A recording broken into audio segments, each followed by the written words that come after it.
ஆகியவற்றை பத்திரமாக பாதுகாத்துக் கொள்ளும்படி காவல்துறை மற்றும் கேட்டுக் கொள்கிறோம். கூட்டம் அடிக்காதீங்கம்மா.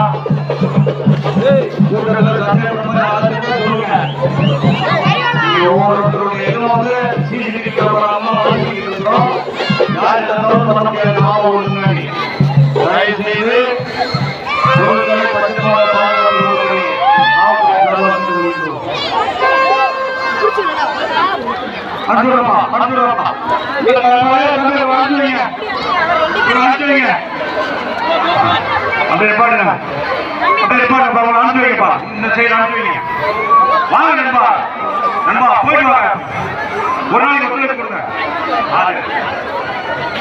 பாதுகாத்துக் நிதிஷ் எங்கிருந்தா ஆட்சிக்கு போவான்.